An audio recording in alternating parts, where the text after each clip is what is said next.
औज़ुबिल्लाहिमिनश्शैतानिर्रजीम बिस्मिल्लाहिर्रहमानिर्रहीम। आज जो टॉपिक हम डिस्कस करेंगे वो है hybridization and bond angles in different in organic compounds.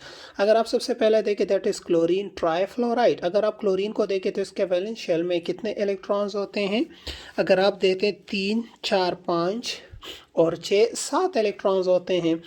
अब यहाँ पे 3 ने तो फ्लोरीन के साथ बॉन्ड बनाया हुआ है, जो 4 है वो अनपेयर है, मतलब जो 4 है उन्होंने बॉन्ड नहीं बनाया हुआ है, मतलब वो बॉन्डेड नहीं है।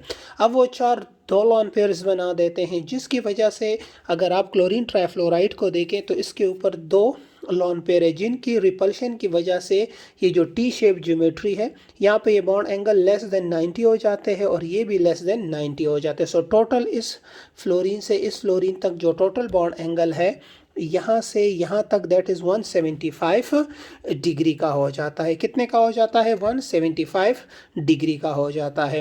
अब अगर आप यहाँ पे हाइब्रिडाइजेशन को देखें, सो लॉन पेयर क्लोरीन पे 2 है, सिग्मा बॉन्ड इसमें 3 है, दोनों को जमा करें सो 5 जब भी होता है so that is DsP3 hybridisation. क्या होता है? DsP3 हाइब्रिडाइजेशन होती है, DsP3 हाइब्रिडाइजेशन होती है।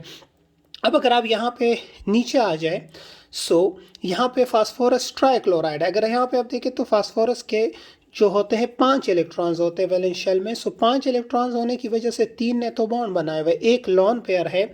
सो लॉन पेयर 1 है, सिग्मा बॉन्ड 3 है, दोनों को जमा करें 4। सो 4 जब भी होता है so that is sp3 hybridisation. जिस तरह यहाँ पे DsP3 हाइब्रिड, क्योंकि 5 ऑर्बिटल ओवरलैप, सो D1 एक S और 3 P। सो DsP3 हाइब्रिडाइजेशन है, यहाँ पे sp3 हाइब्रिडाइजेशन है। अब यहाँ पे sp3 हाइब्रिडाइजेशन की वजह से एक लॉन पेयर है ये जो ऊपर है, जिसकी रिपल्शन की वजह से ये बॉन्ड एंगल 109.5 के मुकाबले में 107.5 हो जाते हैं, जिससे इसकी ज्योमेट्री लाइक अमोनिया हो जाती है, ट्राइगोनल पायरामिडल हो जाती है।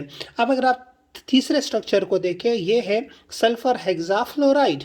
अगर आप सल्फर हेक्साफ्लोराइड को देखें तो सल्फर हेक्साफ्लोराइड में लॉन पेयर कितने हैं? 0। सल्फर के वैलेंस शेल में 6 इलेक्ट्रॉन होते हैं, लॉन पेयर 0 है, 6 के 6 ने बॉन्ड बनाया हुआ है, सो सिग्मा बॉन्ड 6, दोनों को जमा करें 6 जब भी होगा सो देखिए 2D एक S और 3 P, सो टोटल 6 ऑर्बिटल है। सो D2sp3 हाइब्रिडाइजेशन होती है। The structure is octahedral and the geometry is octahedral और square planar. The bond angles is 90 degree. चाहे ये नीचे हो, ये सारे स्क्वायर है सो 90 डिग्री है, और ये इसके परपेंडिकुलर है ऊपर और नीचे, ये भी 90 डिग्री का है। सो बॉन्ड एंगल सब जितने भी फ्लोरीन अटैच है सल्फर के पास वो 90 डिग्री होता है। हाइब्रिडाइजेशन D2sp3 हाइब्रिडाइजेशन होती है एंड ज्योमेट्री इज ऑक्टाहेड्रल या स्क्वायर बाय पायरामिडल। सो दोबारा देखिए, क्लोरीन ट्राईफ्लोराइड में आपने क्या देखना होगा हाइब्रिडाइजेशन में? वैलेंस इलेक्ट्रॉनिक कन्फिग्रेशन क्या है, फिर उसमें कितने बॉन्डेड इलेक्ट्रॉन है, कितने नॉन बॉन्डेड इलेक्ट्रॉन है। नॉन बॉन्डेड को आप in the form of pair लोगे, जिस तरह यहाँ पे 4 है सो 2 पेयर बनाते हैं, यहाँ पे 1 है तो 1 पेयर, यहाँ पे कोई नहीं है तो कोई पेयर नहीं बनाता है। और फिर आपने बॉन्ड एंगल्स मेंशन करने हैं, और फिर उसकी ज्योमेट्री के टी शेप है, ट्राइगोनल पायरामिडल है या स्क्वायर पायरामिडल है या ऑक्टाहेड्रल है।